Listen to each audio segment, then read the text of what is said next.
औज़ुबिल्लाहि मिनश्शैतानिर्रजीम, बिस्मिल्लाहिर्रहमानिर्रहीम।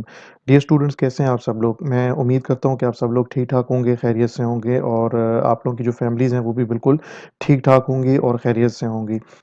Dear students जैसे कि आप सब लोगों को मालूम है कि हमारा आजकल जो सेशन चल रहा है, जो वीडियो लेक्चर्स की जो एक सीरीज़ चल रही है वो जेडीबीसी के ऊपर चल रही है। हम लोगों ने जेडीबीसी के ऊपर जो है कुछ एप्लीकेशंस हमने बनाई थी जो कि कंसोल बेस्ड थी और आज के लेक्चर से पहले का जो लेक्चर है, जो प्रीवियस लेक्चर है उसके अंदर हम लोगों ने एक सिंपल सी जेडीबीसी की एप्लीकेशन मैंने बनाई थी और उसका जो है वो एप्लीकेशन बेसिकली एक graphical user interface based application थी और उसका जो आउटपुट था वो भी मैंने आपके साथ डिस्कस किया था और उस एप्लीकेशन को तकरीबन 50% उसका जो कोड है वो हम डिस्कस कर चुके थे। तो आज का लेक्चर जो है जो वीडियो लेक्चर है आज का इसके अंदर हम लोग उसी पर्टिकुलर एप्लीकेशन को फर्दर मज़ीद डिस्कस करेंगे और उसके अंदर जो रिमेनिंग जो कोड है, उस कोड को समझने की कोशिश करेंगे और हमारी जो एप्लीकेशन है, उसके जो तमाम का तमाम जो कोड है, वो आज हम उसको ख़त्म कर लेंगे, डिस्कस कर लेंगे, सीख लेंगे इंशाअल्लाह। तो इस उम्मीद के साथ कि आप लोगों ने मेरे इस चैनल को जिसका नाम है कोड विद फैसल इसको ऑलरेडी सब्सक्राइब किया हुआ है। अगर आप लोगों ने सब्सक्राइब नहीं किया हुआ तो काइंडली इसको सब्सक्राइब कर लें। अगर आपको आज की वीडियो पसंद आए तो इस वीडियो को आप जो है लाइक कर सकते हैं, शेयर करना चाहें तो शेयर कर सकते हैं, इस पे आप कमेंट्स करना चाहें तो आप कमेंट्स भी कर सकते हैं। और एक रिक्वेस्ट है आप लोगों से कि काइंडली इस वीडियो को स्टार्ट से लेके फिनिश तक प्लीज़ यूट्यूब के ऊपर ही देखें। बाद में अगर आप चाहें तो इसको अपनी फ्यूचर नीड्स के लिए आप इसको डाउनलोड करना चाहें तो आप डाउनलोड कर सकते हैं लेकिन फॉर द फर्स्ट टाइम आप काइंडली इसको यूट्यूब के ऊपर ही देखें। अगर आप लोगों ने प्रीवियस लेक्चर मेरा नहीं देखा हुआ तो आई विल स्ट्रांगली सजेस्ट कि आप उस लेक्चर को ज़रूर देखें क्योंकि ये जो आज का लेक्चर है ये प्रीवियस लेक्चर के साथ ही कनेक्टेड है बेसिकली कनेक्टेड तो मैं नहीं कहूँगा ये आप कह सकते हैं कि ये प्रीवियस लेक्चर का पार्ट 2 है और मैं वहीं से ही कंटिन्यू करूँगा जहाँ से मैंने सिलसिला मुनक़ता किया था। तो अगर आप लोगों ने वो वीडियो नहीं देखी हुई तो उसका लिंक जो है वो मैं यहाँ पे आई बटन के अंदर डाल दूँगा इस जगह पे कॉर्नर पे, तो आप इसको क्लिक करके अगर आप यूट्यूब पे हैं तो आप इसको क्लिक करके उस वीडियो को देख सकते हैं। तो चलिए स्टार्ट करते हैं आज का lecture. So let's begin today's lecture.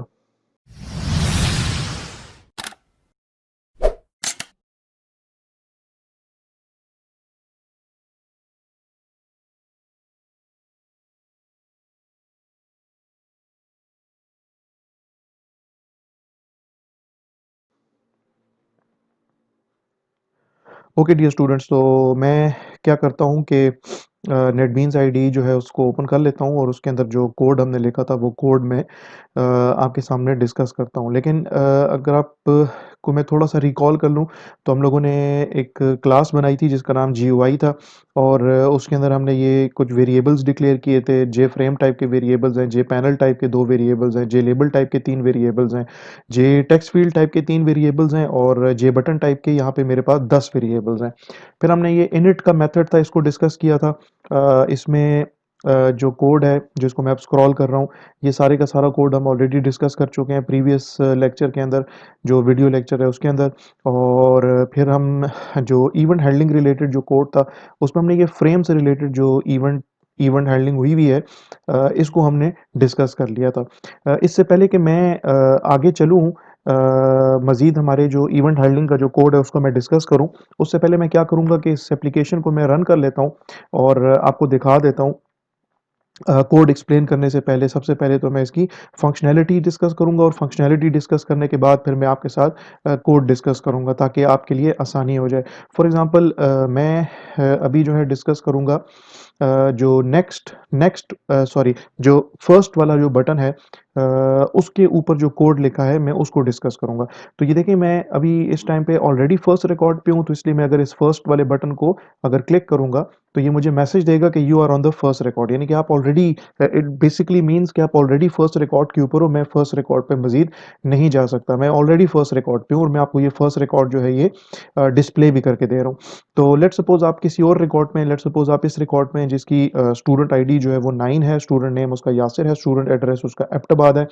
तो अब अगर आप इस फर्स्ट वाले बटन को क्लिक करोगे तो क्या होगा कि 2 काम होंगे। नंबर 1 आपके रिजल्ट सेट के अंदर जो रिजल्ट सेट का जो कर्सर है या जिसको रिजल्ट सेट का पॉइंटर हम कहते हैं, वो आपके रिजल्ट सेट के पहले रिकॉर्ड को पॉइंट करना शुरू कर देगा, नंबर 1। नंबर 2, जो आपके रिजल्ट रिजल्ट सेट का जो पहला रिकॉर्ड होगा, उस फर्स्ट रिकॉर्ड के अंदर जो वैल्यूज़ होंगी, यानी कि स्टूडेंट आईडी की वैल्यू वो डिस्प्ले करेगा इस टेक्स्ट फील्ड में, स्टूडेंट नेम की वैल्यू वो डिस्प्ले करेगा आपको इस दूसरी टेक्स्ट फील्ड के अंदर, और स्टूडेंट का जो एड्रेस होगा उसकी वैल्यू आपको यहाँ पे इस तीसरी टेक्स्ट फील्ड के अंदर डिस्प्ले करेगा। तो ये सारे काम तब होंगे जब हम फर्स्ट के बटन को क्लिक करेंगे। लेकिन अगर आप ऑलरेडी पहले से ही अगर आप फर्स्ट रिकॉर्ड के ऊपर हो, तो मैं जब फर्स्ट के बटन को क्लिक करूंगा तो ये मुझे एक मैसेज देगा कि you are on the first record. ठीक है, तो मैं इसको कर लेता हूँ मिनिमाइज, और देखते हैं कि हमने यहाँ पे जो फर्स्ट वाला जो बटन है उसके ऊपर जो कोड है, यानी कि उसके पीछे बिहाइंड द सीन जो कोड चल रहा है वो क्या कोड है। तो ये आपका बेसिकली वो कोड है, सारे का सारा, जिसको मैं यहाँ पे कर देता हूँ, हाइलाइट कर देता हूँ। ये वो कोड है जो कि एग्जीक्यूट होगा जब जब आप अपने इस बटन को क्लिक करोगे जिस पे फर्स्ट लिखा हुआ है। ठीक है, ये वाला बटन जिस पे फर्स्ट लिखा हुआ है। तो मैंने यहाँ पे डायरेक्ट क्या किया, इसकी मैंने रजिस्ट्रेशन कर दी है इस इवेंट जनरेटर की, इसके इवेंट हैंडलर के साथ। तो मैंने यहाँ पे लिखा BTN फर्स्ट, अब ये मेरे बटन का नाम है BTN first dot add action listener, और यहाँ पे मैंने ऐड एक्शन लिस्टर मेथड के अंदर मैंने आर्ग्यूमेंट पास किया है न्यू एक्शन लिस्टर। बेसिकली मैं यहाँ पे एक ऐसी क्लास का रेफरेंस पास कर रहा हूँ जो कि एनोनिमस है, और वो क्लास जो है वो एक्शन लिस्टर इंटरफेस को इम्प्लीमेंट कर रही है। तो ये सारी जो कॉन्सेप्ट्स हैं एनोनिमस इनर क्लासेस का, ये हम ऑलरेडी डिस्कस कर चुके हैं जब हम पढ़ रहे थे इवेंट्स इवेंट्स को हैंडल करने वाले एग्जाम्पल्स या इवेंट्स हैंडल करने वाले पोर्शन के अंदर हम ये ऑलरेडी डिस्कस कर चुके हैं। तो यहाँ पे ऐड एक्शन लिस्टनर के अंदर मैं एक ऐसी क्लास का रेफरेंस पास कर रहा हूँ जो कि एक्शन लिस्टनर इंटरफेस को इम्प्लीमेंट कर रही है। उस क्लास की बॉडी शुरू होती है लाइन नंबर 84 से, और उस क्लास की बॉडी जो है वो खत्म होती है लाइन नंबर 108 के ऊपर। यानी कि ये जो स्टार्टिंग कर्ली ब्रेसेस हैं और ये जो क्लोजिंग कर्ली ब्रेसेस हैं, this is the body of that particular class जो कि एक्शन लिस्टर इंटरफेस को इम्प्लीमेंट कर रही है। अब हम सबको पता है, हम इवेंट हैंडलिंग पढ़ चुके हैं, जब भी कोई क्लास, चाहे वो एनोनिमस क्लास हो चाहे वो नेम्ड क्लास हो, यानी कि चाहे वो ऐसी क्लास हो जिसका कोई नाम ना हो या कोई ऐसी क्लास हो जिसका नाम मौजूद हो, अगर वो क्लास एक्शन लिस्टर इंटरफेस को इम्प्लीमेंट कर रही है तो उस क्लास के लिए ये लाजमी हो जाता है कि वो अपनी बॉडी के अंदर एक्शन परफॉर्म्ड का मेथड डिफाइन कर दे। तो ये आपकी वो एनोनिमस क्लास है, और इसके अंदर हमने ये एक्शन परफॉर्म का जो मेथड है इसको हमने डिफाइन कर दिया। मैंने लिखा पब्लिक, ये मेथड पब्लिक है, इसकी रिटर्न टाइप वॉइड है, मेथड का नाम है एक्शन परफॉर्म्ड, और इसको हर दफ़ा जब भी ये मेथड चलेगा तो इसको ना एक्शन इवेंट क्लास के ऑब्जेक्ट का एक रेफरेंस रिसीव होगा इस वेरिएबल के अंदर। इसके बाद जो है ये आपके एक्शन परफॉर्म मेथड की बॉडी यहाँ से शुरू होती है लाइन नंबर 86 से, और यहाँ पे मैंने ट्राई ब्लॉक लिखा है क्योंकि मैं इस ट्राई ब्लॉक के अंदर कुछ ऐसी स्टेटमेंट्स लिखने लगा हूँ, मैं इस ट्राई ब्लॉक के अंदर कोई ऐसी स्टेटमेंट्स लिखने लगा हूँ जिनकी वजह से चेक्ड एक्सेप्शन अकर होने के चांसेस हैं। तो इसलिए मैंने ट्राई ब्लॉक लिखा, और यहाँ पे मैंने सिंपल एक लिखा इफ इफ कंडीशन लगाई, मैं चेक कर रहा हूँ कि कहीं मैं मेरा जो रिजल्ट सेट का जो पॉइंटर है, जो रिजल्ट सेट का जो कर्सर है वो कहीं ऑलरेडी फर्स्ट रिकॉर्ड पे तो नहीं पड़ा हुआ। तो उसको चेक करने का सिंपल तरीका है, मैं इफ की कंडीशन लगाऊंगा, मैं लिखूंगा इफ स्टेटमेंट, और यहाँ पे मैंने कंडीशन में लिखा है rs dot is first, rs dot is first. तो इज फर्स्ट जो मेथड है वो बेसिकली चेक करेगा कि आपके रिजल्ट सेट का जो पॉइंटर है, रिजल्ट सेट के अंदर जो कर्सर चल रहा होता है, जो कि रिजल्ट सेट के रिकॉर्ड्स को बेसिकली पॉइंट कर रहा होता है, तो कहीं आपका रिजल्ट सेट का जो कर्सर है, जो पॉइंटर है, वो कहीं फर्स्ट रिकॉर्ड को तो पॉइंट नहीं कर रहा। अगर वो फर्स्ट रिकॉर्ड को वाकई में पॉइंट कर रहा है तो ये rs डॉट इज फर्स्ट जो मेथड है, इज फर्स्ट, ये आपको ना ट्रू रिटर्न करके देगा। तो ट्रू रिटर्न होने के केस में क्या होगा, आपकी इफ की कंडीशन जो है वो अगर ट्रू हो जाती है तो आपको मैसेज मिलेगा, एक मैसेज बॉक्स नजर आएगा, J option pane dot show message dialog, frame के ऊपर आपको नजर आएगा मैसेज बॉक्स, और जो डायलॉग बॉक्स है वो आपको नजर आएगा, और डायलॉग बॉक्स के ऊपर जो है जो टेक्स्ट लिखा हुआ होगा, जो मैसेज लिखा हुआ होगा, वो होगा कि you are on the first record, और ये उस डायलॉग बॉक्स का टाइटल होगा, ये उस डायलॉग बॉक्स का टाइटल होगा। और कॉमा के बाद जो इसका जो चौथा आर्ग्यूमेंट है वो मैंने लिखा है जे ऑप्शन पैन, क्लास का नाम है dot information underscore message. Information underscore message से ये होगा कि आपको आपका जो आइकन है ना, उसमें आई लिखा हुआ नजर आएगा। मैं आपको दिखा देता हूँ ये। अब देखिए, आप पहले से ही और you are already on the first record. मैं जब इस फर्स्ट के बटन को क्लिक करूंगा तो आपका ये एक्शन परफॉर्म का मेथड चलेगा और इसके अंदर ये इफ ट्राई ब्लॉक के अंदर ये जो स्टेटमेंट लिखी है, if condition are S dot is first, तो आप तो वाकई में फर्स्ट रिकॉर्ड पे थे, तो इसलिए are S dot is first will return you true. और ट्रू होने के केस में आपको ये मैसेज बॉक्स नजर आएगा। ये मैसेज बॉक्स का टेक्स्ट है कि you are on the first record. ये उसका टाइटल है, फर्स्ट रिकॉर्ड। और ये J option pane dot information underscore message, तो इसकी वजह से आपको ये आइकन नजर आना शुरू हो जाएगा। तो इसको मैं ओके कर देता हूँ, ठीक है। और मैं क्या करता हूँ, मैं पांचवें रिकॉर्ड पे चला जाता हूँ। और मैं अगर पांचवें रिकॉर्ड पे जाऊंगा या किसी और रिकॉर्ड पे, फर्स्ट रिकॉर्ड के अलावा, अब जब मैं इस फर्स्ट के बटन को क्लिक करूंगा तो अब तो मेरा रिजल्ट सेट का जो पॉइंटर है वो तो उस रिकॉर्ड के ऊपर है जिसका जिसकी स्टूडेंट आईडी 12 है, जिसके स्टूडेंट नेम में तैमूर पड़ा है, जिसके स्टूडेंट एड्रेस के अंदर पेशावर वैल्यू पड़ी हुई है। I am not on the first record. तो मैं जब फर्स्ट रिकॉर्ड को क्लिक करूंगा तो इससे ये होगा कि आपका ये जो ट्राई ब्लॉक है, जाहिर सी बात है एक्शन परफॉर्म का मेथड चलेगा, ट्राई ब्लॉक चलेगा। इसमें ये जो इफ की जो कंडीशन है ये चलेगी। इफ में लिखा है if R S dot is first, तो you are not on the first record, तो ये आपको रिटर्न करके देगा फॉल्स, यानी कि इफ की कंडीशन होगी फॉल्स। उसके बाद चेक करो एल सेफ, वरना अगर चेक करो कि आपकी जो टेक्स्ट आईडी है, यानी कि ये वाली जो टेक्स्ट आईडी है, this is your text ID, उसका ना टेक्स्ट गेट करो कि उसमें क्या टेक्स्ट पड़ा है, उसका टेक्स्ट गेट करो। अब देखें इसके अंदर तो 12 पड़ा हुआ है, तो ये 12 रिटर्न करेगा। और उसकी इक्वालिटी चेक करो एम्प्टी स्ट्रिंग के साथ। बेसिकली मैं ये चेक करना चाह रहा हूँ कि यार कहीं मेरा जो जो रिजल्ट सेट है वो कहीं एम्प्टी तो नहीं है। यानी कि मैंने कंस्ट्रक्टर के अंदर जो मैं कंस्ट्रक्टर के अंदर मैंने सेलेक्ट की क्यूरी चलाई थी, सेलेक्ट स्टैटिक फ्रॉम स्टूडेंट, तो उस क्यूरी का रिजल्ट तो मेरे इस result set R S variable के अंदर आ जाएगा। तो अगर मेरा टेबल एम्प्टी है तो रिजल्ट सेट के अंदर तो कोई भी जो है रिकॉर्ड यहाँ पे नहीं आएगा। तो उस केस में अगर मैं फर्स्ट के बटन को अगर मैं क्लिक करता हूँ और मेरे पास यहाँ पे कोई रिकॉर्ड्स है ही नहीं, तो यहाँ पे ये सारे के सारे तीनों टेक्स्ट फील्ड्स आपकी एम्प्टी होंगी। इसमें से किसी एक को उठा ले। लेट्स सपोज मैंने यहाँ पे लिखा है कि यार चेक करो कि जो आपकी टेक्स्ट आईडी है, यानी कि ये वाली जो टेक्स्ट आईडी है, उसका टेक्स्ट गेट करो, उसका टेक्स्ट गेट करो। और उसके टेक्स्ट के साथ जो है ना डॉट इक्वल्स का मेथड है। इक्वल्स का मेथड क्या करता है, उसके कंटेंट्स को चेक करेगा। और इसको मैं चेक कर रहा हूँ और इसकी इक्वालिटी मैं चेक कर रहा हूँ एम्प्टी स्ट्रिंग के साथ। तो भाई इसमें तो एम्प्टी स्ट्रिंग नहीं है, इसमें तो 12 है। तो इसलिए आपका ये एल सेफ का जो पोर्शन है ये भी क्या हो जाएगा, फॉल्स हो जाएगा। लेकिन अगर फर्ज करें ये ट्रू होता, तो फिर मैंने यहाँ पे लिखा है कि यार ये स्टेटमेंट को एग्जीक्यूट करो are S dot before first, यानी कि अपने रिजल्ट सेट के अंदर जो कर्सर है ना, उसको फर्स्ट रिकॉर्ड से भी पहले लेके चले जाओ, बिफोर फर्स्ट रिकॉर्ड ले जाओ। और फिर उसके बाद एक मैसेज प्रिंट करो कि no records to navigate, no records, ये उसका टाइटल होगा उस मैसेज बॉक्स का। और आपको ना एक एरर मैसेज नजर आएगा, यानी कि एरर मैसेज का बेसिकली मतलब है कि आइकन आपको नजर आएगा मैसेज बॉक्स के ऊपर, और वो आइकन जो है वो रेड कलर से, रेड कलर का एक क्रॉस बना हुआ होगा, वो नजर आएगा। तो मेरी तो यार ये if R S dot is first ये भी कंडीशन ट्रू नहीं है, एल्स इफ के अंदर जो कंडीशन है वो भी ट्रू नहीं है, तो जाहिर सी बात है फिर मेरा एल्स का पोर्शन चलेगा। तो एल्स के पोर्शन में क्या होगा, भाई मैंने तो क्या किया है, मैंने तो इस फर्स्ट वाले बटन को क्लिक किया है, तो मेरा इफ की कंडीशन भी फॉल्स, एल्स इफ की कंडीशन भी फॉल्स, तो ऑब्वियसली एल्स का पोर्शन ऑब्वियसली चलेगा।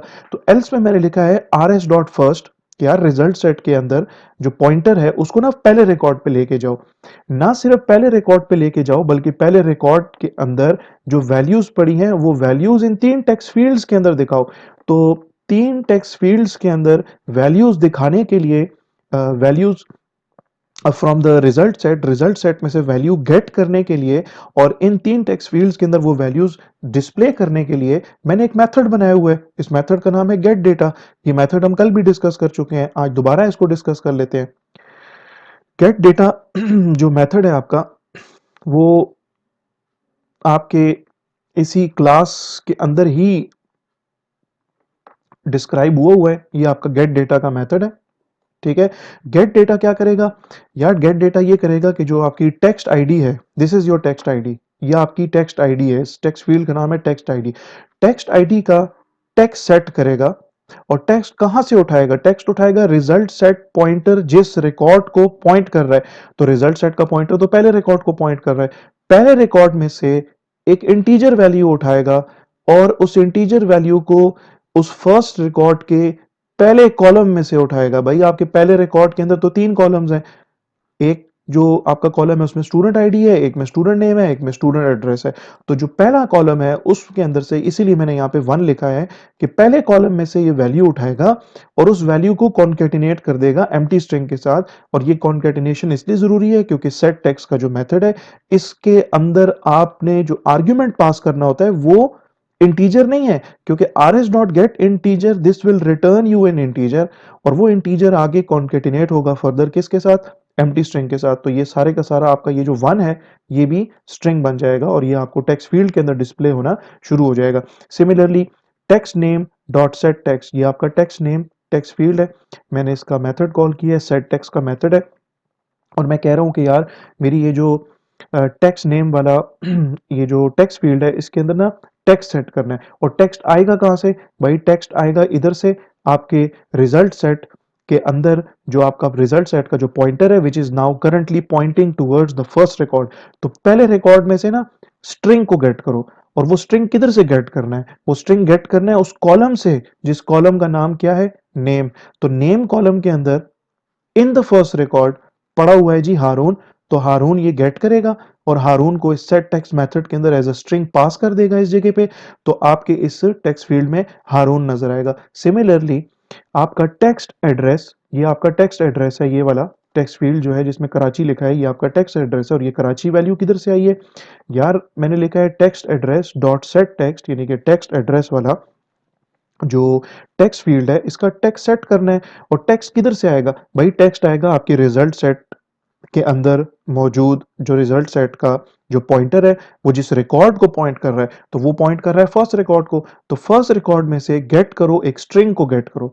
वो स्ट्रिंग किधर से आएगा? कौन से कॉलम में से आएगा? उसमें तो 3 कॉलम्स हैं। वो आएगा एड्रेस नाम के कॉलम से। तो एड्रेस नाम के कॉलम में तो कराची पड़ा है, तो ये कराची वैल्यू यहाँ पे रिटर्न हो जाएगी। ये कराची वैल्यू सॉरी यहाँ पे एज एन आर्ग्यूमेंट पास हो जाएगी। और आपका ये जो तीसरा जो टेक्स्ट फील्ड है जिसका नाम है टेक्स्ट एड्रेस, इसके अंदर आपको ना कराची वैल्यू नजर आना शुरू हो जाएगी। इसके बाद ये ऑब्वियसली मैंने ट्राई ब्लॉक लिखा है तो कैच ब्लॉक भी मैं लिखूंगा। ये आपका कैच ब्लॉक खत्म हो रहा है और कैच ब्लॉक के बाद आपका ये जो गेट डेटा का जो मेथड है, ये गेट डेटा का मेथड यहाँ पे कंप्लीट हो रहा है। दोबारा जब गेट डेटा का मेथड जब कंप्लीट हो जाएगा तो प्रोग्राम का जो कंट्रोल है वो ऑब्वियसली वापस जाएगा। कहाँ वापस जाएगा? यार जिस जगह पे मैंने ये जो फर्स्ट फर्स्ट बटन जो है, जिस जगह पे मैंने फर्स्ट बटन को की जो इवेंट हैंडलिंग की हुई है, कंट्रोल जो है ना वो वहां पे वापस चला जाएगा। तो मैं जाता हूँ, ये आपका बीटीएन फर्स्ट, ठीक है, इसकी जो इवेंट हैंडलिंग हुई हुई है वो सारी यहाँ पे हुई हुई है। तो कंट्रोल यहाँ पे वापस आएगा क्योंकि गेट डेटा मेथड को आपने इधर से कॉल किया था। तो इसके बाद ये एल्स का पोर्शन है ये भी खत्म हो जाएगा। ये जो है आपका ट्राई ब्लॉक है, उसकी उसकी क्लोजिंग ब्रेसेस हैं, ये ट्राई ब्लॉक भी खत्म हो जाएगा। इसके बाद ये इस ट्राई ब्लॉक का कैच ब्लॉक है। और यहाँ पे ये जो करली ब्रेसेस हैं लाइन नंबर 107 के ऊपर, ये एक्शन परफॉर्म का जो मेथड है उसकी क्लोजिंग करली ब्रेसेस हैं। और इसके बाद यहाँ पे आपकी लाइन नंबर 108 के ऊपर उस क्लास की क्लोजिंग करली ब्रेसेस हैं जो कि एनोनिमस है। और वो एनोनिमस जो क्लास है वो बेसिकली एक एनोनिमस इनर क्लास है जिसने एक्शन लिस्टर इंटरफेस को इम्प्लीमेंट किया हुआ है। तो ये है जी आपका फर्स्ट बटन, और फर्स्ट बटन के पीछे जो कोड है वो हमने अभी डिस्कस कर लिया। अभी हम डिस्कस करेंगे जो प्रीवियस जो बटन है, यानी कि जिसको मैं क्लिक करता हूं तो मैं प्रीवियस रिकॉर्ड के ऊपर जाना शुरू कर देता हूं। ठीक है, प्रीवियस रिकॉर्ड के ऊपर मैं जाना शुरू कर देता हूं। तो मैं इस बट पीटीएन प्रीवियस के ऊपर जो इसके पीछे जो कोड लिखा हुआ है उस कोड को मैं डिस्कस कर लेता हूं।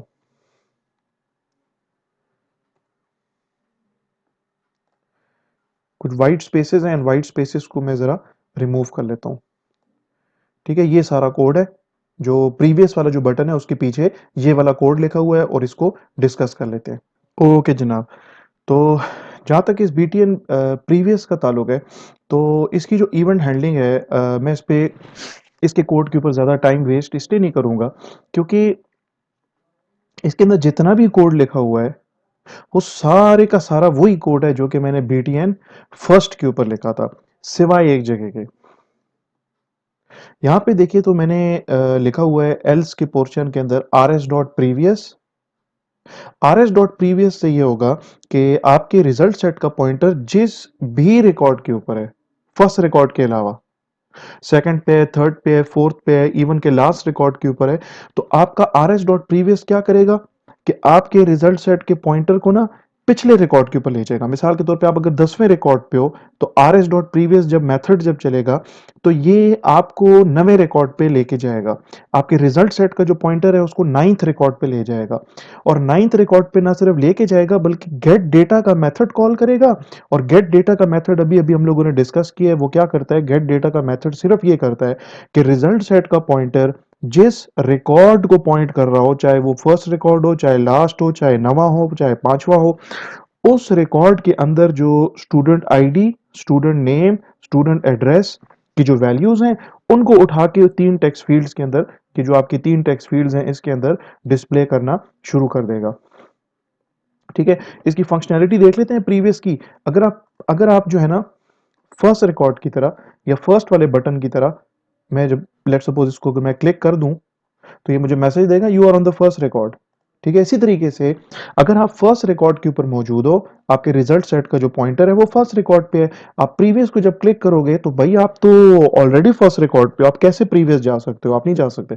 तो मैं जब इसको क्लिक करूंगा तो ये मुझे वही फंक्शनैलिटी देगा जो कि फर्स्ट वाले बटन को क्लिक करने से मिलती है। जब जब आप इसको क्लिक करते हो और आप अगर फर्स्ट रिकॉर्ड पे होगे तो आपको ये वाला मैसेज बॉक्स डिस्प्ले हो रहा था फर्स्ट बटन के ऊपर भी, और यही डिस्प्ले होगा आपको प्रीवियस बटन के ऊपर भी।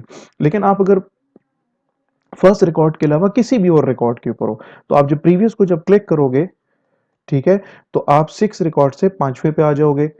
फिर प्रीवियस को क्लिक करोगे तो आप पांचवें से चौथे पे आ जाओगे। ना सिर्फ आपका रिजल्ट सेट का पॉइंटर पीछे बैकवर्ड्स मूव हो रहा है, बल्कि रिजल्ट सेट का जो पॉइंटर है ना सिर्फ वो पीछे प्रीवियस रिकॉर्ड को पॉइंट करना शुरू कर रहा है, बल्कि प्रीवियस रिकॉर्ड के अंदर जो डेटा पड़ा है, जो उसकी आईडी की वैल्यू है, जो उसके नेम के अंदर वैल्यू पड़ी है, जो एड्रेस वाले कॉलम की वैल्यू पड़ी है, वो आपको इन तीन टेक्स्ट फील्ड्स के अंदर एक एक करके डिस्प्ले भी करके देगा with the help of this particular method जो कि मैंने खुद डिफाइन किया हुआ है।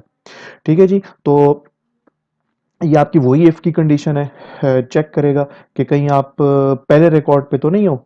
आप प्रीवियस बटन को आपने क्लिक किया है, आपने प्रीवियस वाले बटन को क्लिक किया है, तो आप कहीं पहले रिकॉर्ड पे तो नहीं हो। ठीक है, नहीं जी मैं पहले रिकॉर्ड पे नहीं हूं। ठीक है, तो आपकी ये इफ कंडीशन फॉल्स हो जाएगी। एल्स इफ का पोर्शन चलेगा, वो चेक करेगा टेक्स्ट आईडी, ये जो पहली वाली जो टेक्स्ट फील्ड है इसके अंदर जो टेक्स्ट पड़ा है उसको गेट करेगा, उसकी इक्वालिटी चेक करेगा एम्प्टी स्ट्रिंग के साथ, ताकि ये पता लग सके कि यार आपकी ये जो ये वाली जो टेक्स्ट फील्ड है ये एम्प्टी तो नहीं है। ये टेक्स्ट फील्ड तभी एम्प्टी होगी अगर आपके डेटाबेस के अंदर स्टूडेंट टेबल के अंदर कोई रिकॉर्ड्स मौजूद ना हो, तो तभी ये वाली जो टेक्स्ट फील्ड है यानी कि तीनों टेक्स्ट फील्ड्स आपकी एम्प्टी होंगी। इसका मतलब है कि आपके स्टूडेंट टेबल में कोई रिकॉर्ड ही नहीं है। तो उस केस में ये क्या करेगा कि अपने रिजल्ट सेट के पॉइंटर को फर्स्ट फर्स्ट रिकॉर्ड से पहले लेके चला जाएगा, बिफोर फर्स्ट, और आपको एक मैसेज देगा कि नो रिकॉर्ड्स टू नेविगेट। तो ये वो वाली सिचुएशन भी नहीं है। तो इसलिए ना तो आपकी ये इफ कंडीशन ट्रू हो रही है, ना ये एल्स इफ का पोर्शन ट्रू हो रहा है, तो आपका ऑब्वियसली एल्स का पोर्शन चलेगा, और आप प्रीवियस रिकॉर्ड के ऊपर ना सिर्फ आपका पॉइंटर जाएगा, रिजल्ट सेट का पॉइंटर, बल्कि आपको प्रीवियस रिकॉर्ड के अंदर मौजूद जो डेटा है, जो तीन वैल्यूज हैं आईडी, नेम और एड्रेस की, वो आपको इन तीन टेक्स्ट फील्ड्स के अंदर डिस्प्ले भी होंगी with the help of calling this particular function gate data function. ठीक है, अब मैं इसको प्रीवियस करता हूं तो मैं थर्ड से सेकंड रिकॉर्ड पे आ गया, मैं सेकंड से फर्स्ट पे आ गया, लेकिन फर्स्ट से पहले और कोई रिकॉर्ड नहीं है, इसलिए मैं इसको क्लिक कर रहा हूं तो ये मुझे कह रहा है कि you are on the first record. Okay जी, तो इसके बाद नेक्स्ट चलते हैं, देखते हैं कि कौन सा बटन है आपका। नेक्स्ट जो है आपका है जी BTN नेक्स्ट। ठीक है, ये सारे का सारा कोड जो है BTN नेक्स्ट का कोड है। ठीक है, BTN नेक्स्ट पे क्या होता है कि आप जब इस बटन को जब क्लिक करते हो, ठीक है, तो आप जो है नेक्स्ट रिकॉर्ड को नेविगेट कर रहे हो। आपके रिजल्ट सेट का पॉइंटर जो है वो ना सिर्फ नेक्स्ट रिकॉर्ड के ऊपर जाएगा, बल्कि नेक्स्ट रिकॉर्ड के अंदर मौजूद जो डेटा है उसको इन तीन टेक्स्ट फील्ड्स के अंदर डिस्प्ले भी करेगा। और ये काम उस वक्त तक होता रहेगा जब तक कि आप आखिरी रिकॉर्ड तक नहीं पहुंच जाते। This is your last record I believe. ठीक है, तो इसको मैं जब क्लिक करूंगा तो इसके बाद तो आगे कोई रिकॉर्ड ही नहीं है, तो इसलिए आपसे कह रहा है कि you are on the last record. ठीक है, इसका कोड भी कुछ कुछ सिमिलर है। इसको देख लेते हैं। btn next dot add action listener, new action listener. आपने एड एक्शन लिस्नर मेथड को एक ऐसी क्लास का रेफरेंस पास किया है जो कि एक्शन लिस्नर इंटरफेस को इंप्लीमेंट कर रही है, नंबर वन। नंबर टू, ये एक ऐसी क्लास है जिसका कोई नाम नहीं है, इस क्लास की बॉडी है, इसके अंदर एक्शन परफॉर्म का मेथड का होना जरूरी है। ये आपका ट्राई ब्लॉक है, इसमें इफ स्टेटमेंट आपने लिखी और आपने लिखा इफ रिजल्ट सेट का पॉइंटर कहीं लास्ट रिकॉर्ड पे तो नहीं चला गया।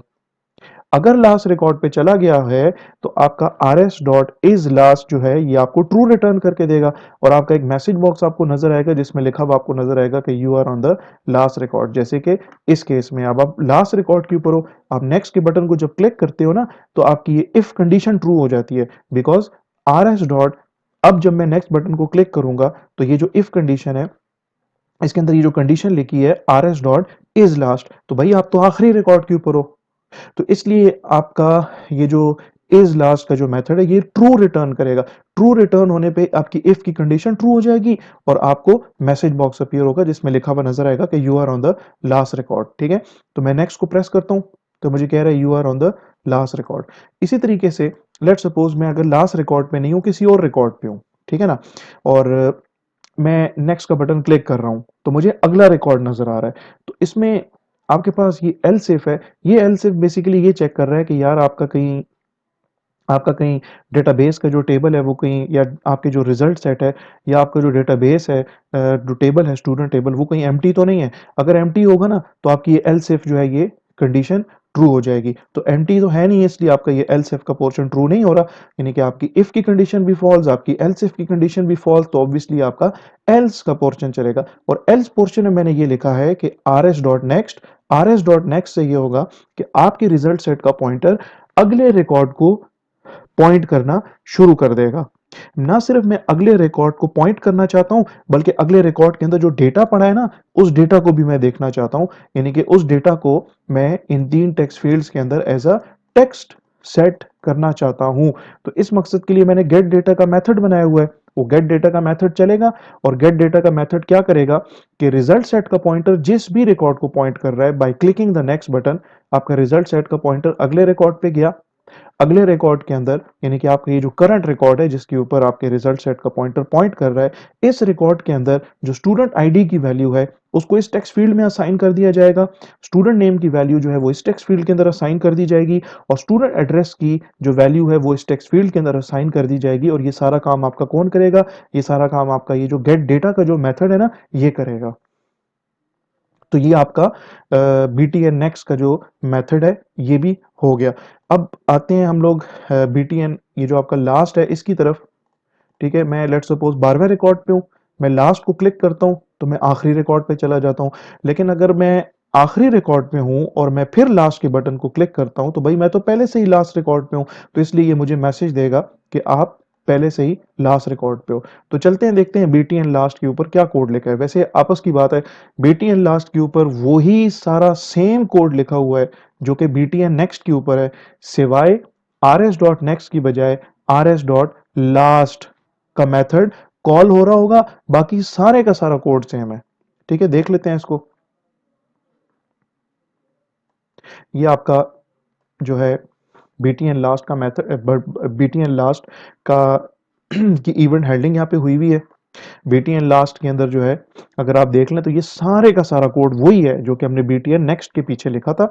और फर्स्ट सिर्फ फर्क यहाँ पे एल्स के पोर्शन में rs डॉट नेक्स्ट की बजाय rs डॉट लास्ट का मेथड कॉल हो रहा है, क्योंकि आप लास्ट रिकॉर्ड पे जाना चाहते हो। तो लास्ट रिकॉर्ड पे जाने के लिए आपके पास ये मेथड है रिजल्ट सेट का लास्ट के नाम से। तो जब आपका ये मेथड चलेगा तो आपके रिजल्ट सेट का पॉइंटर जो है वो आखिरी रिकॉर्ड को पॉइंट करना शुरू कर देगा। तो ना सिर्फ मैं आखिरी रिकॉर्ड को पॉइंट करना चाहता हूं बल्कि आखिरी रिकॉर्ड के अंदर जो डेटा पड़ा हुआ है, यानी कि उसकी स्टूडेंट आईडी की वैल्यू, स्टूडेंट नेम की वैल्यू, स्टूडेंट एड्रेस की वैल्यू, वो मैं इन तीन टेक्स्ट फील्ड्स के अंदर डिस्प्ले भी करना चाहता हूं।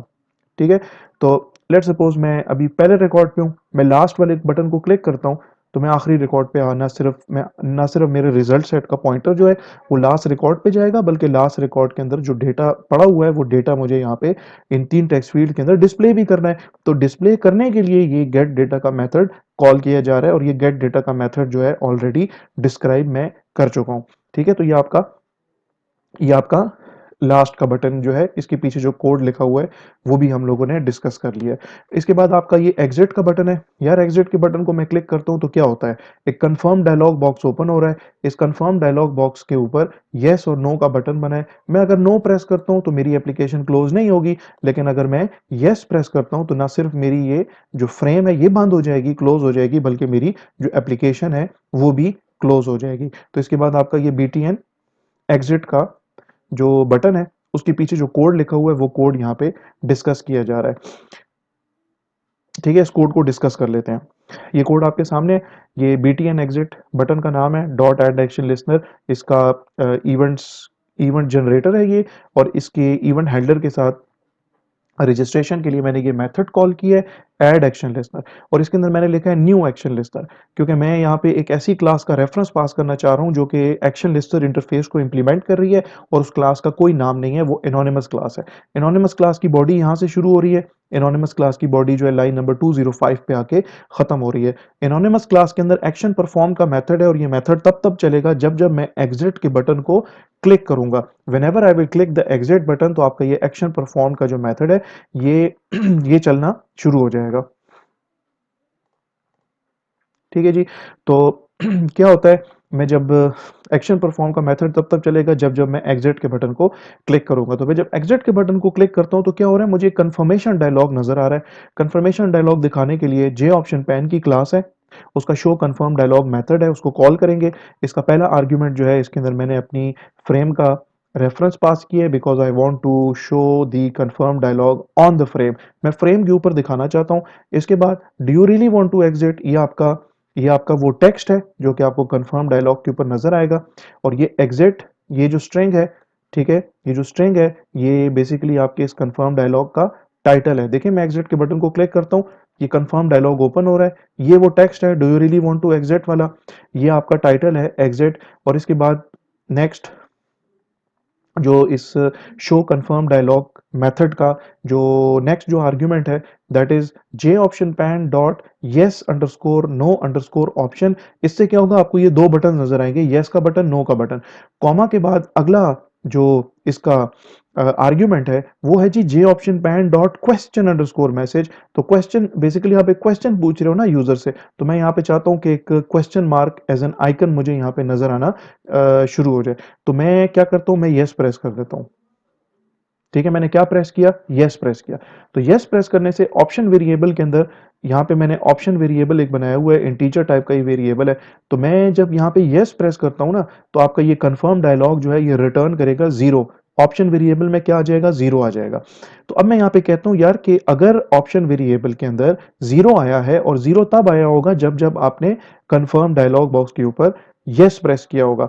तो मैं क्या करता हूँ, मैं कहता हूँ यार सिस्टम डॉट एग्जिट जीरो, यानी कि सिस्टम डॉट एग्जिट जो फंक्शन जब चलेगा, इससे क्या होगा कि आपकी एप्लीकेशन जो है, ना सिर्फ आपकी जे फ्रेम बंद हो जाएगी, बल्कि आपकी जो आप एप्लीकेशन है, जो आपका प्रोग्राम है, वो प्रोग्राम भी आपका क्लोज हो जाएगा।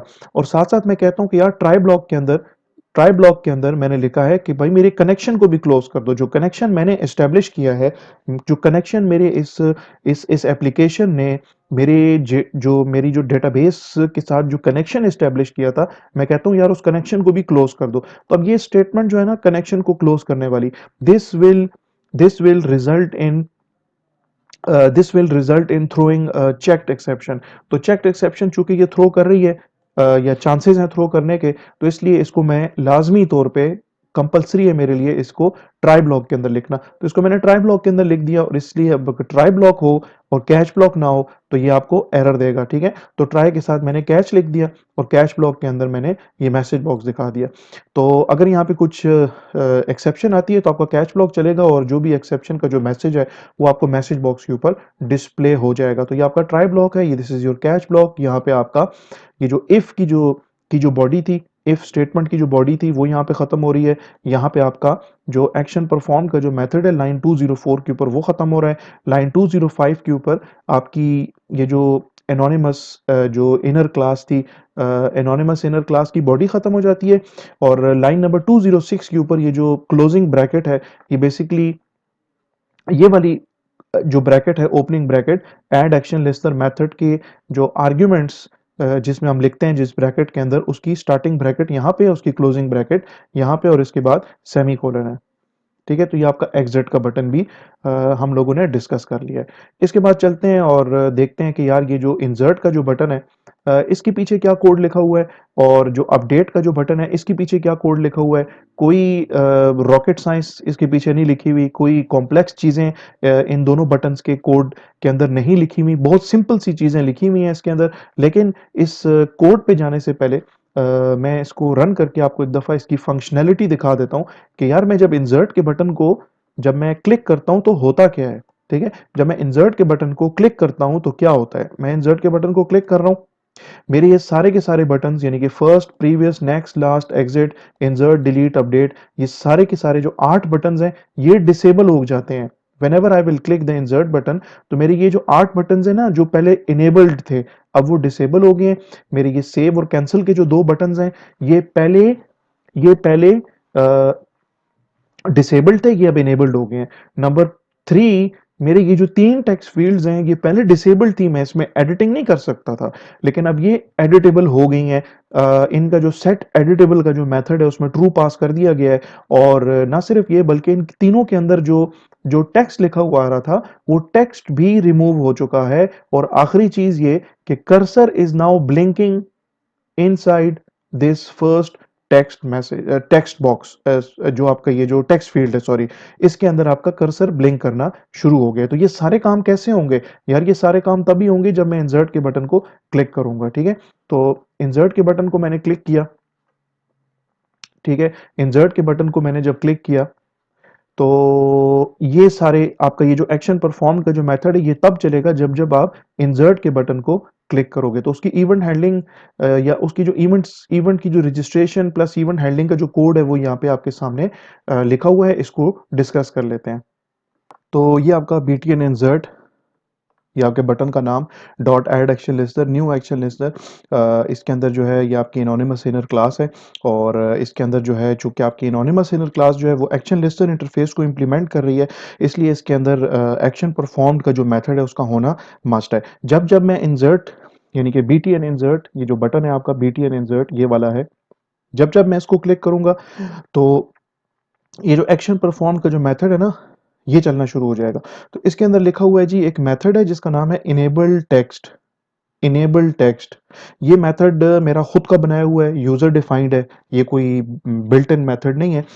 तो जब ये मेथड को कॉल जाएगी तो ऑब्वियसली प्रोग्राम का जो कंट्रोल होगा वो इस मेथड के अंदर चला जाएगा जिसका नाम है इनेबल टेक्स्ट। ठीक है, तो चलते हैं यहाँ पे नीचे आपका जो इनेबल टेक्स्ट का जो मेथड है वो यहाँ पे डिफाइन हुआ है। ये आपका इनेबल टेक्स्ट का मेथड है। इनेबल टेक्स्ट के मेथड में लिखा है कि यार जो आपकी जो 3 जो टेक्स्ट फील्ड्स है ना, text ID, text name, text address, उन तीनों का सेट एडिटेबल क्या कर दो, ट्रू कर दो। जो 3 टेक्स्ट फील्ड्स हैं, देखिए मैं जब इंसर्ट के बटन को क्लिक करता हूं तो क्या होता है, इन 3 टेक्स्ट फील्ड्स का जो सेट एडिटेबल है वो क्या हो गया है, वो ट्रू हो गया है। नंबर 1।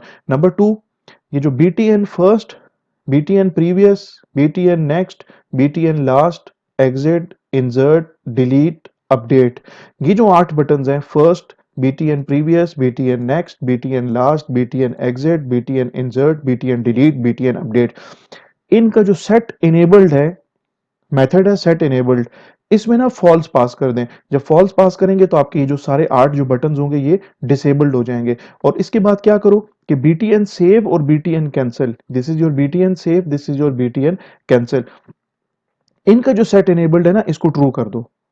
ठीक है, तो ये आपका इनेबल जो इनेबल टेक्स्ट का जो मेथड है उसके अंदर ये कोड लिखा हुआ है, जिससे क्या होगा, आपकी ये 3 टेक्स्ट फील्ड्स जो हैं ये इनेबल्ड हो जाएंगी, आपके ये जो बटन्स हैं 8 जो डिसेबल्ड हो जाएंगे, और आपका सेव और कैंसिल का जो बटन जो कि पहले डिसेबल था लेकिन अब वो क्या हो गए हैं, इनेबल हो गए हैं। ठीक है, तो ये आपका इनेबल टेक्स्ट का मेथड चलेगा जो कि ये काम कर रहा है। तो इनेबल टेक्स्ट का मेथड जब खत्म हो जाएगा ऑब्वियसली तो कंट्रोल वापस जाएगा जहां से इस इनेबल टेक्स्ट के मेथड को कॉल किया गया था।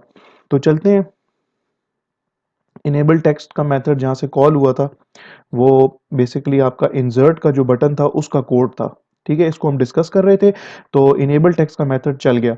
इसके बाद मैं कहता हूं यार मेरी जो तीनों टेक्स्ट फील्ड्स हैं, text ID, text name, text address, इनका सेट करो text empty string, text name का भी सेट करो text empty string, text address का भी सेट करो टेक्स्ट एम्प्टी स्ट्रिंग। तो इसीलिए मैं जब इस इंसर्ट के बटन को क्लिक करता हूं तो मैं कहीं पर भी हूं, किसी भी रिकॉर्ड पे हूं, तो मेरी जो तीन टेक्स्ट फील्ड्स हैं इंसर्ट का बटन क्लिक करने से, एक तो ये होगा कि तीन टेक्स्ट फील्ड्स मेरी इनेबल्ड हो जाएंगी। वो तो मेथड के अंदर हमने देख लिया है, जो मेरा मेथड था इनेबल टेक्स्ट का मेथड, उसमें मैंने ये कोड लिखा हुआ था। लेकिन उसके बाद मैंने कहा कि यार ये text ID, text name, text address, ये आपकी तीन टेक्स्ट फील्ड्स हैं, इनके अंदर ना एम्प्टी स्ट्रिंग डाल दो। तो इसलिए जो इसमें टेक्स्ट ऑलरेडी लिखा हुआ था वो टेक्स्ट जो है आपका क्या हो जाएगा, रिमूव हो जाएगा और इसकी जगह पे एम्प्टी स्ट्रिंग आ जाएगा। ओके जी। इसके बाद मैंने कहा कि यार मेरा जो कर्सर है ना, वो ये जो मेरा जो कर्सर है वो मेरी जो फर्स्ट जो टेक्स्ट फील्ड है जिसका नाम है टेक्स्ट आईडी, उसके अंदर ब्लिंक करना शुरू कर दे जब जब मैं इंसर्ट के बटन को क्लिक करूं। तो मेरा जो कर्सर है वो यहाँ पे आप देखें खुद ब खुद ब्लिंक कर रहा है। वो ऐसे होगा कि आपने अपनी टेक्स्ट फील्ड का नाम लिखा और उसका एक सिंपल एक मेथड है dot request focus. Request focus के अंदर आपने एज एन आर्ग्यूमेंट ट्रू पास करना है, जिससे ये होगा कि कर्सर आपका जो है वो इस टेक्स्ट फील्ड के अंदर ब्लिंक करना शुरू कर देगा। इसके बाद देखें एक स्टेटमेंट मैंने लिखी है कि सेव नाम का एक वेरिएबल है, जो कि इंटीजर टाइप का वेरिएबल है।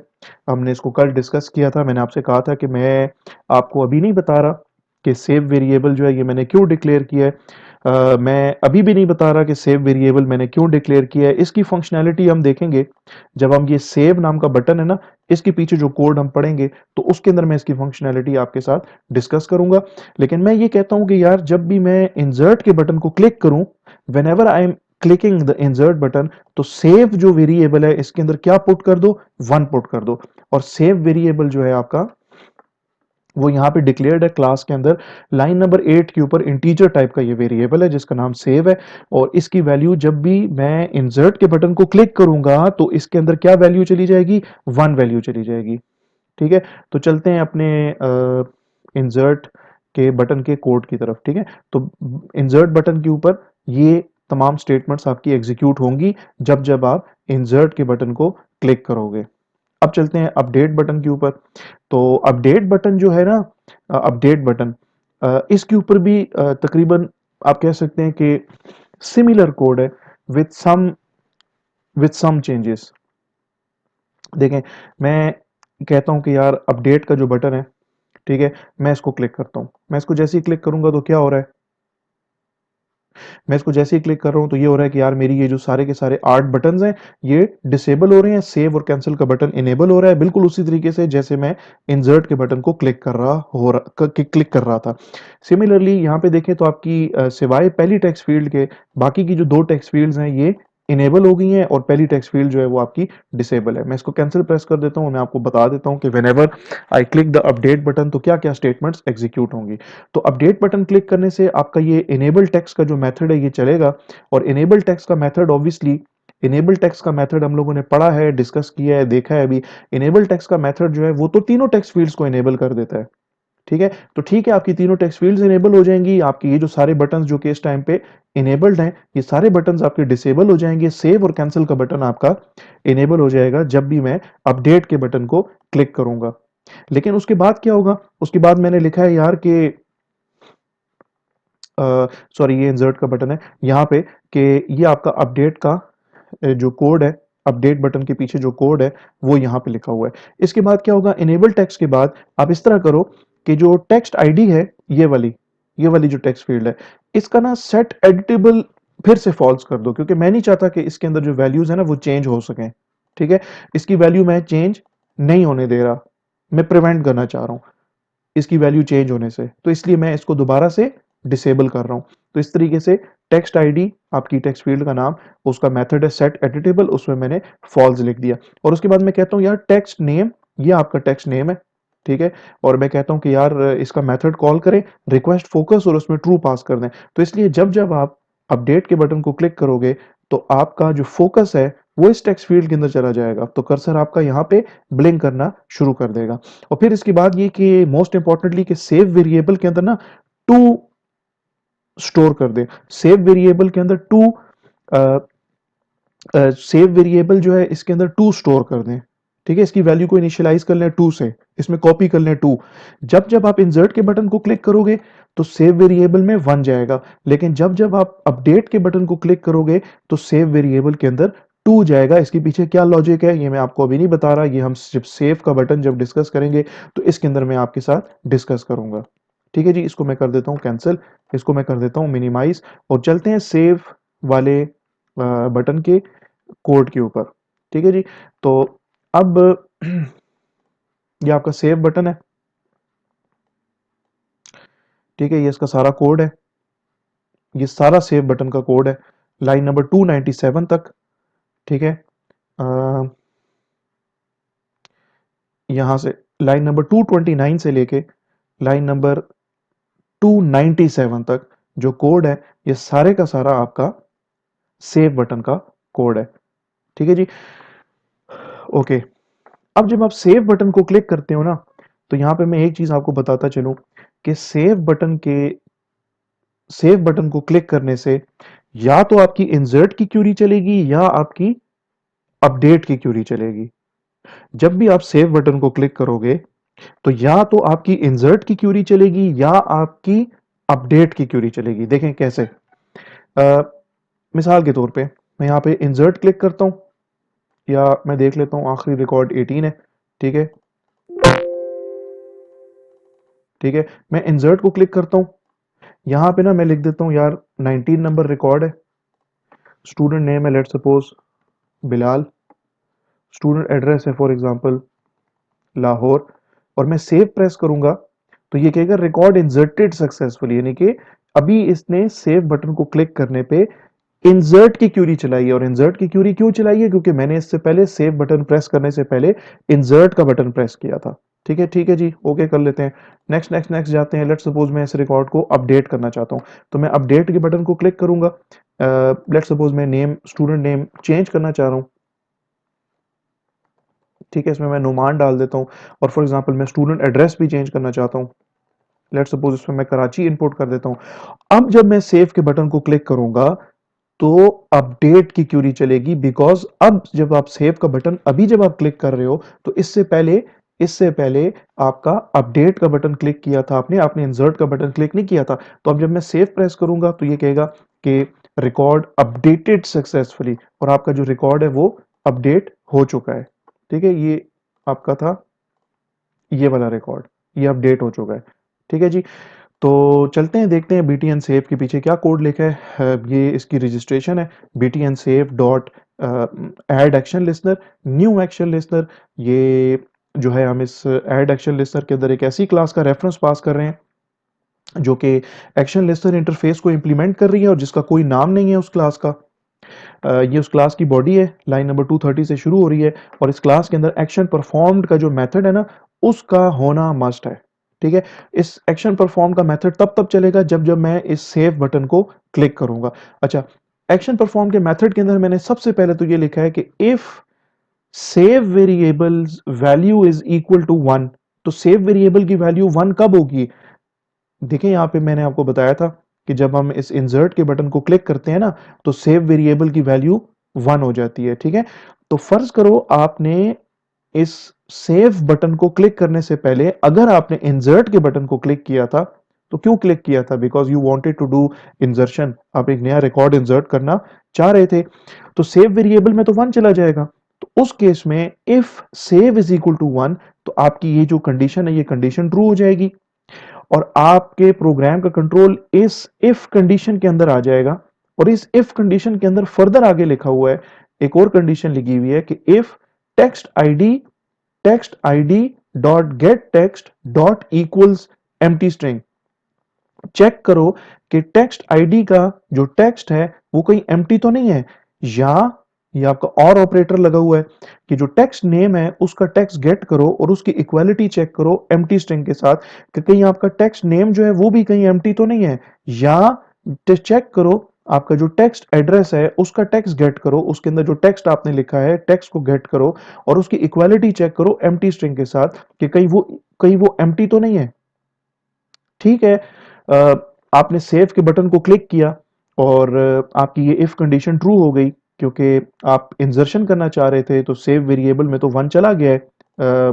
मैं इस तरह से समझा देता हूँ। आपने इंसर्ट को क्लिक किया, सेव वेरिएबल में 1 चला गया है। अब जब आप सेव के बटन को क्लिक करोगे तो सेव वेरिएबल कंटेन्स 1, तो आपकी ये इफ कंडीशन ट्रू हो जाएगी। इस इफ कंडीशन के ट्रू होने पे आपका ये जो इफ की जो बॉडी है ये चलना शुरू हो जाएगी। तो इसके अंदर एक नेस्टेड इफ है। ये इफ बेसिकली ये चेक कर रहा है कि यार ये चेक करो कि ये तीनों की तीनों जो टेक्स्ट फील्ड्स हैं इनमें से कोई सी भी टेक्स्ट फील्ड एम्प्टी ना हो। सेव प्रेस करेंगे तो आपकी ये इफ कंडीशन ट्रू हो गई है। ये वाली इफ कंडीशन आपकी जो इनर इफ कंडीशन है वो ट्रू हो गई है। ट्रू होने पे क्या होगा, आपको एक मैसेज मिलेगा कि फ्रेम के ऊपर ये मैसेज नजर आएगा और इसमें आपको एक मैसेज नजर आएगा कि enter data in all fields. ये आपका वो मैसेज है, enter data in all fields, comma अगला आर्ग्यूमेंट है आपके इस मैसेज बॉक्स का। ये जो डायलॉग बॉक्स है, मैसेज डायलॉग बॉक्स, इसका टाइटल एंटर डेटा, ठीक है, इसमें लिखा आ रहा है एंटर डेटा। और इसके बाद J option pane dot error underscore message. तो ये एरर अंडरस्कोर मैसेज का मतलब है ये रेड कलर का एक आइकन नजर आएगा जिसमें क्रॉस का बटन बना होगा। जब तक आप इन तीनों टेक्स्ट फील्ड्स के अंदर डेटा नहीं डालोगे ये इंसर्शन नहीं करेगा। फॉर एग्जांपल इसमें मैंने लिख दिया 20, स्टूडेंट नेम के अंदर मैंने लिख दिया लेट सपोज हारून, स्टूडेंट एड्रेस में लेट सपोज मैंने लिख दिया है पेशावर, ठीक है। अब जब मैं सेव का बटन प्रेस करूंगा, ऑब्वियसली इससे पहले तो इंसर्ट का बटन क्लिक हो चुका है, यानी कि सेव वेरिएबल में ऑलरेडी 1 आ चुका है। तो अब जब मैं सेव का बटन प्रेस करूंगा तो ये इफ कंडीशन तो ट्रू होगी क्योंकि इससे पहले सेव वेरिएबल में 1 आ चुका है। उसके बाद ये वाली इफ कंडीशन चेक होगी तो ना तो टेक्स्ट आईडी एम्प्टी है, ना टेक्स्ट नेम एम्प्टी है, ना टेक्स्ट एड्रेस एम्प्टी है। तो मींस कि ये जो इनर इफ कंडीशन है ये फॉल्स हो जाएगी, मैसेज बॉक्स नजर नहीं आएगा बल्कि एल्स का पोर्शन चलेगा। और एल्स के पोर्शन को अगर आप देखें तो एल्स के पोर्शन में लिखा है कि एक ट्राई ब्लॉक है। वो इसलिए क्योंकि मैं यहाँ पे मैसेज एक मेथड कॉल कर रहा हूँ, एग्जीक्यूट अपडेट का मेथड है। एग्जीक्यूट अपडेट का मेथड है। एस टी वेरिएबल मेरा स्टेटमेंट टाइप का वेरिएबल है, ऑलरेडी डिक्लेयर्ड है। एग्जीक्यूट अपडेट का मेथड है और इसके अंदर मैं अपनी ये जो इंसर्शन करना चाहूंगा तो इंसर्शन की जो क्यूरी है वो मैंने चलाई। मैंने लिखा insert into student, insert into student, ये मेरे टेबल का नाम है, वैल्यूज, उसके बाद ये ब्रैकेट है, ब्रैकेट ये आपके बेसिकली जो आपका एसक्यूएल की जो क्यूरी है उसके सिंटेक्स का हिस्सा है। तो यहां से लेके यहां तक जो टेक्स्ट है मैं कहता हूं कि यार insert into student values including this opening bracket, इसको कॉन्केटिनेट करना है मैंने किसके साथ, जो टेक्स्ट आईडी है ना उसका टेक्स्ट गेट करो, टेक्स्ट आईडी का टेक्स्ट गेट करो। तो टेक्स्ट आईडी में तो 20 पड़ा है, तो आपकी ये जो स्ट्रिंग है ये स्ट्रिंग बन जाएगा insert into student values bracket, bracket के बाद ये 20 यहां पे आके 20 जो है वो यहां पे आके रिटर्न हो जाएगा। इसके बाद मैं कॉमा लगाऊंगा, ठीक है, क्योंकि आपकी जो क्यूरी है मैं यहाँ पे नोट पैड खोल के तो ये क्यूरी भी दिखा देता हूँ आपको ताकि आपको किसी किस्म की कोई कंफ्यूजन ना हो, ठीक है। यहाँ पे मैं इसका जो फॉन्ट साइज है वो थोड़ा सा छोटा कर देता हूँ, ठीक है जी। अब आपकी जो क्यूरी है ना वो हम बिल्ड कर रहे हैं, देख रहे हैं स्टेप बाय स्टेप कि ये क्यूरी क्या होगी आपकी। इंसर्ट इनटू स्टूडेंट वैल्यूज, इसके बाद ये ब्रैकेट आ जाएगी, ब्रैकेट के बाद कॉन्केटिनेट हो रहा है, क्या कॉन्केटिनेट हो रहा है इस ब्रैकेट के साथ, क्या कॉन्केटिनेट हो रहा है यार, ये टेक्स्ट आईडी, ये वाली जो आपकी टेक्स्ट फील्ड है इसके अंदर जो टेक्स्ट पड़ा है ना वो इसके साथ कॉन्केटिनेट हो रहा है। तो इसमें क्या टेक्स्ट पड़ा है, इसमें तो 20 पड़ा है, तो आपका 20 जो है वो यहाँ पे आ जाएगा। इसके बाद आगे फर्दर क्या कॉन्केटिनेट हो रहा है, एक कॉमा कॉन्केटिनेट हो रहा है और उसके बाद ये यहाँ पे अगर आप देखें तो एक सिंगल कोट है, ये सिंगल कोट कॉन्केटिनेट हो रहा है। और सिंगल कोट के बाद क्या कॉन्केटिनेट हो रहा है यार, सिंगल कोट के बाद कॉन्केटिनेट हो रहा है आपका ये जो टेक्स्ट फील्ड है ना, टेक्स्ट नेम, उसका टेक्स्ट। तो ये जो टेक्स्ट फील्ड है ना टेक्स्ट नेम, इसके अंदर टेक्स्ट लिखा हुआ है हारून, तो ये हारून यहाँ पे इस तरीके से कॉन्केटिनेट हो जाएगा। इसके बाद आगे फर्दर ये देखिए कॉन्केटिनेशन हो रही है और इसमें लिखा हुआ है यार कि सिंगल कोट को कॉन्केटिनेट करो, ये आपका सिंगल कोट आ गया। इसके बाद ये कॉमा है, कॉमा कॉन्केटिनेट हो रहा है, फिर कॉमा के बाद फिर एक सिंगल कोट है, सिंगल कोट कॉन्केटिनेट हो रहा है। सिंगल कोट के बाद आगे लिखा है text address dot get text, यानी कि ये जो टेक्स्ट फील्ड है इसके अंदर जो भी वैल्यू पड़ी है उसको गेट करो और उसको इस सिंगल कोट के साथ कॉन्केटिनेट कर दो। तो इसमें तो लिखा है पिशावर, ठीक है जी, पिशावर आ गया। पिशावर के बाद कॉन्केटिनेट करो जी ये इसके साथ ये देखिए ये प्लस का साइन है, ये कॉन्केटिनेशन का ऑपरेशन है। इसके साथ इस स्ट्रिंग को कॉन्केटिनेट करो जिसमें है single quote and closing bracket. तो ये सिंगल कोट आ गया, ये आपकी क्लोजिंग ब्रैकेट आ गई। मींस कि ये आपका पूरे का पूरा इंसर्ट की क्यूरी तैयार होगी। तो आपकी आपकी जब ये स्टेटमेंट एग्जीक्यूट अपडेट स्टेटमेंट जो है ये जब चलेगी, इसके चलने से पहले ये जो पूरे का पूरा जो स्ट्रिंग है ना, ये कॉन्केटिनेट होके इस फॉर्म के अंदर आ जाएगा, इस हालत में आ जाएगा।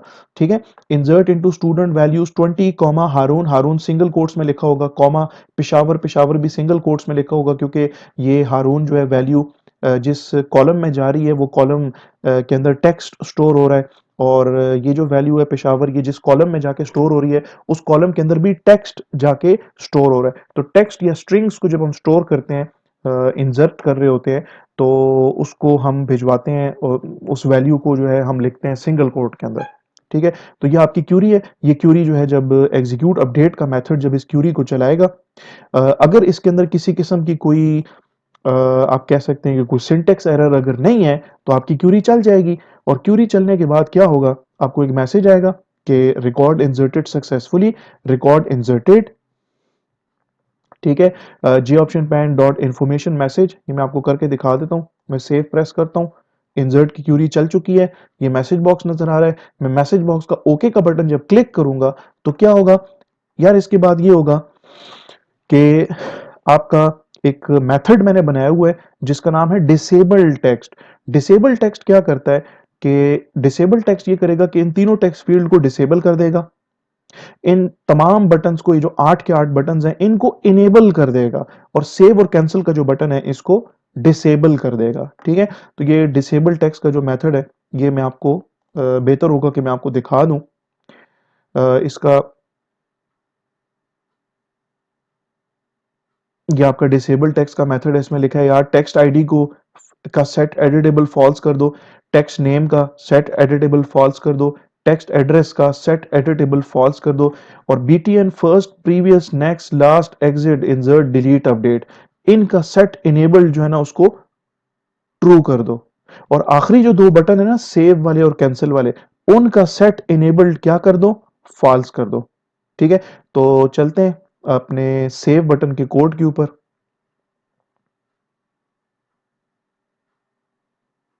ठीक है, ये आ गया आपका, ये डिसेबल टेक्स्ट का मेथड है, इसको हम डिस्कस कर रहे थे।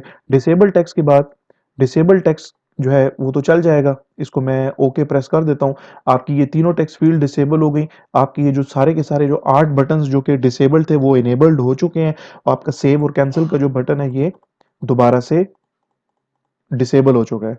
ठीक है, इसके बाद अब चूंकि आपने एक नया रिकॉर्ड इंसर्ट किया है, तो मैं चाहता हूं कि मेरा जो रिजल्ट सेट है ना वो रिफ्रेश हो जाए। मेरे तो रिजल्ट सेट में लेट सपोज 19 रिकॉर्ड्स थे, आपने 20 रिकॉर्ड्स 20वां रिकॉर्ड अब अगर डाला है ना, तो मेरे रिजल्ट सेट में तो 20वां रिकॉर्ड उस वक्त तक नहीं आएगा जब तक कि मैं सेलेक्ट की क्यूरी नहीं चलाऊंगा।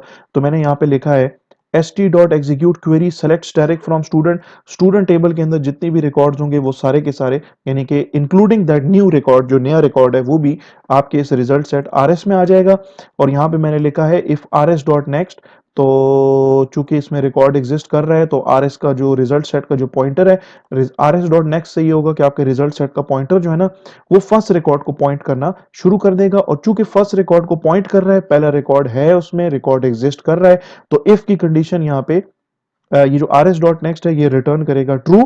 तो आपका ये इफ का पोर्शन जो है ये चलना शुरू हो जाएगा। और इसमें ये गेट डेटा का मेथड है, गेट डेटा का मेथड हम ऑलरेडी डिस्कस कर चुके हैं। गेट डेटा से ये होगा कि आपका जो जो रिजल्ट सेट का जो पॉइंटर है वो बेसिकली फर्स्ट रिकॉर्ड को पॉइंट कर रहा है। तो फर्स्ट रिकॉर्ड के अंदर जो student ID, student name, student address की जो वैल्यूज हैं वो आपको यहाँ पे डिस्प्ले होना शुरू हो जाएंगी। इसके बाद चूंकि आपने यहाँ पे ट्राई ब्लॉक के अंदर ये सारा कोड लिखा है, तो आपका ये ट्राई ब्लॉक खत्म हो रहा है, यहाँ पे आपका ये कैच ब्लॉक है। यहाँ पे आपकी जो है आपने ये जो एल्स का जो पोर्शन लिखा हुआ था, ठीक है, इफ, ये तो if save is equal to 1 है ना, तो इसके अंदर नेस्टेड जो इफ एल्स है, ठीक है, उसमें जो नेस्टेड एल्स है उसकी बॉडी यहाँ पे खत्म हो जाती है। और यहाँ पे आपका जो ये वाला जो आउटर इफ है, if save is equal to 1, उसकी जो बॉडी है वो यहाँ पे आके खत्म हो जाती है। ठीक है, तो इस तरीके से आपकी जो इंसर्शन या आप कह सकते हैं कि आपकी इंसर्ट की जो क्यूरी है वो इस तरीके से चलेगी। ठीक है जी। ओके जनाब। तो लेट सपोज आप किसी रिकॉर्ड पे गए, लेट सपोज इस रिकॉर्ड पे गए और आपने ना अपडेट का बटन क्लिक किया है। तो अगर आप अपडेट के बटन को देखें तो मैंने इसके पीछे जो कोड लिखा था, तो उसमें अगर देखिए मोस्ट इंपॉर्टेंटली ये इंपॉर्टेंट चीज है, ये वाला जो स्टेटमेंट है कि सेव वेरिएबल में क्या पड़ा है, टू पड़ा हुआ है। ठीक है। अब जब मैं अपडेट का बटन क्लिक करने के बाद जब मैं सेव का बटन क्लिक करूंगा, ठीक है, तो ऑब्वियसली ये एक्शन परफॉर्म का मेथड चलेगा और इसमें ये जो इफ स्टेटमेंट है जिसमें लिखा है if save is equal to 1, तो सेव वेरिएबल में तो 1 नहीं है क्योंकि मैंने तो अपडेट का बटन क्लिक किया है। तो आपका ये जो कंडीशन है if save is equal to 1, this condition will become false. ठीक है। तो आपके प्रोग्राम का कंट्रोल आ जाएगा इसमें एल्स इफ में। Else if save is equal to 2, हाँ जी बिल्कुल सेव वेरिएबल में 2 पड़ा है, तो आपका ये वाला पोर्शन चलना शुरू हो जाएगा। और इसमें मैंने लिखा है कि जब आप इस एल्स इफ की बॉडी के अंदर आओगे तो यहाँ पे मजीद एक नेस्टेड इफ है, जिसमें लिखा हुआ है कि बेसिकली चेक किया जा रहा है कि यार कहीं आपने जो टेक्स्ट नेम है, ठीक है, या जो टेक्स्ट एड्रेस है वो कहीं एम्प्टी तो नहीं है। ठीक है। तो लेट सपोज मैं इसको एम्प्टी कर देता हूं। ठीक है। और अब मैं सेव का बटन जब प्रेस करूंगा तो ये कहेगा enter data in all fields. तो अभी आपका जो है बेसिकली ये एल्स इफ का पोर्शन चल रहा है बिकॉज सेव वेरिएबल में वाकई में 2 पड़ा है, 1 नहीं पड़ा हुआ, बिकॉज आपने अपडेट का बटन क्लिक किया था। ठीक है।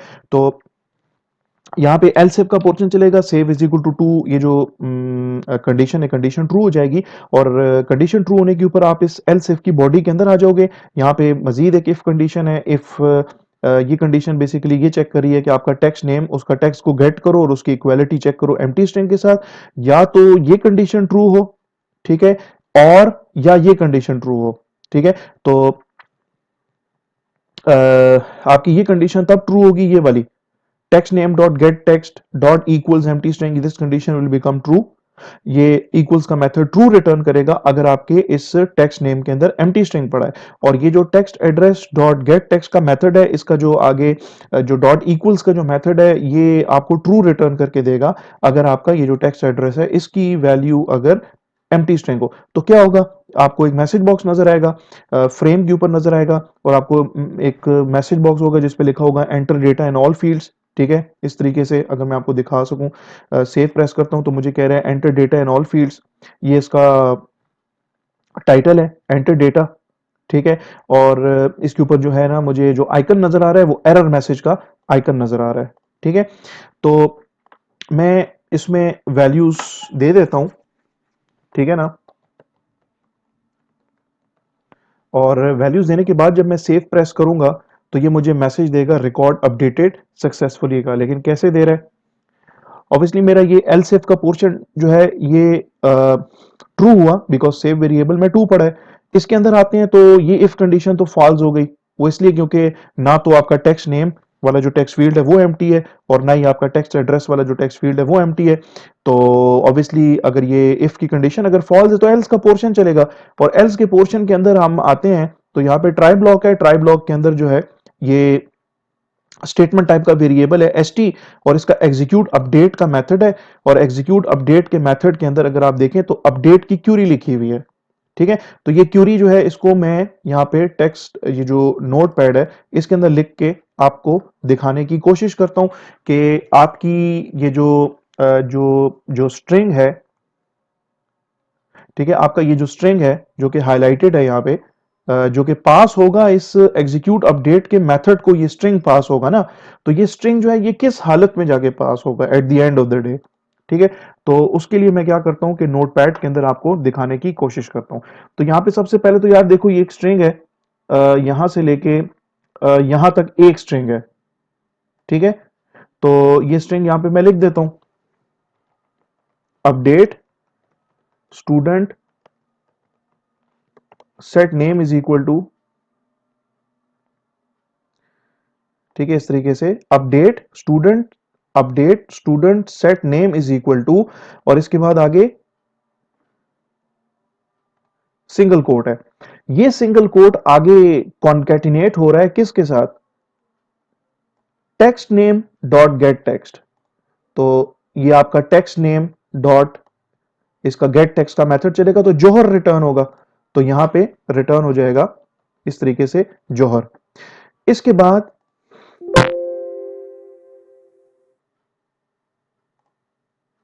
इसके बाद यहां पे जब जौहर रिटर्न होगा तो इसके बाद आगे फर्दर कॉन्केटिनेशन होगी इस जौहर जो टेक्स्ट है जो कि रिटर्न हो रहा है, इसकी फर्दर आगे कॉन्केटिनेशन होगी किसके साथ, सिंगल कोट के साथ। ये सिंगल कोट आ गया, सिंगल कोट के बाद है कॉमा, कॉमा आ गया, इसके बाद लिखा है address is equal to single quote, तो address is equal to single quote, और सिंगल कोट के बाद कॉन्केटिनेशन हो रही है किसके साथ, text address dot get text, यानी कि जो एड्रेस वाला जो टेक्स्ट फील्ड है ना उसमें जो भी टेक्स्ट पड़ा है ना वो यहां पे रिटर्न हो जाएगा, और वो आपका जिस जगह पे यहां पे जो कर्सर ब्लिंक कर रहा है यहां पे आके वो टेक्स्ट रिटर्न हो जाएगा। तो इसमें तो लाहौर पड़ा हुआ है, तो आपका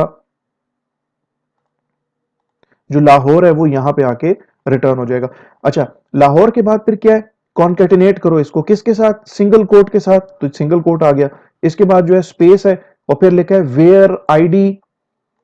where ID is equal to, तो लिखा हुआ आ जाएगा आपको where ID is equal to, और इसके बाद आगे लिखा हुआ है कॉन्केटिनेट करें आप इस पर्टिकुलर स्ट्रिंग को किसके साथ, text ID dot get text, तो टेक्स्ट आईडी में तो 5 पड़ा है, तो यहां पे आपको 5 रिटर्न होगा। तो ये बेसिकली आपकी कंप्लीट अपडेट की जो क्यूरी है ना, ये आपकी कंप्लीट अपडेट की क्यूरी है जो कि चलेगी।